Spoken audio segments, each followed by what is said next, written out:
friends, we are seeing access layer, in which the subtopic we are seeing file system versus database management system. So as I told you, this access layer, we will store all the thing, it will be in the backend, right? So how we are going to store?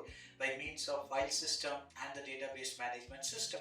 See, for example, when we take some applications like inventory system and how the product which is going to manufacture and how we are going to make marketing and how we are going to make an account for it. So all these different departments will be deal with the particular product to be sold, right? So for that, who are all the members will be involved in it? For example, for marketing the different parts of the machine, right? So that is required.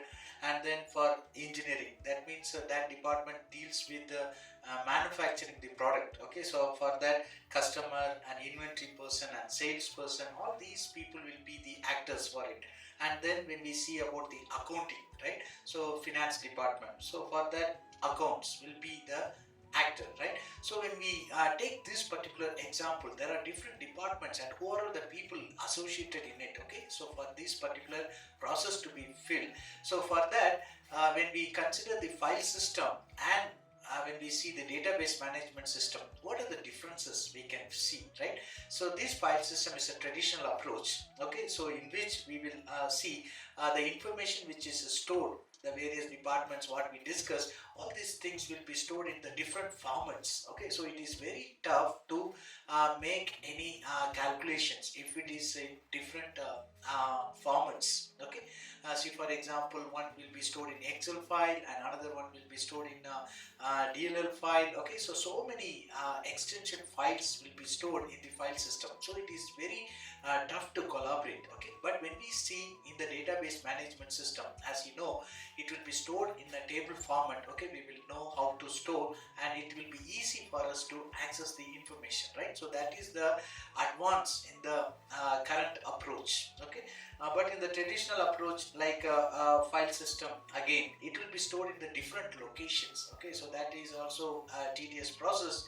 See, for example, when we go for a railway reservation, it will be stored in different locations. Okay, the reservation can be made in different locations. The history about the passenger will be stored in different locations. It will be very tough to do any access. But when we use the database management system, it will be in the central repository, so that it will be easy for a person, okay, for a passenger, okay, about within this particular dates, okay, how much travel he made, okay, any calculation or any statistics reports for a passenger to be taken, all these things that can be done so easily. Okay, so these days, so that is the use of storing in the database management system. And also we can see in the file system there is no security. Okay, features cannot be enforced. Okay, anybody can access any information, right, in the file system.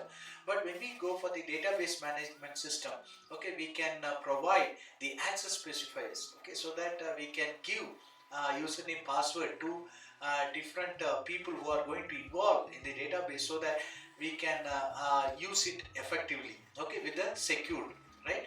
And also we will see in the file system there is a possibility of redundancy, the same information again and again storing. Okay, so that thing can be avoided in the database management system. And also we will see about in file system there is a main disadvantage of we cannot use the information concurrently. We cannot access the data with multiple users at the same time. Okay, so but in the database management system we have the provision, okay, for concurrent access. At the same time, multiple users can access the information. So these days database management system, and these days we are storing in the cloud. Okay, all these things are all the advancement in the access layer. Okay, so this is how we can see the difference between the traditional and the current approach of storing the information at the back end, right? So the next topic we will see about the data models. Okay,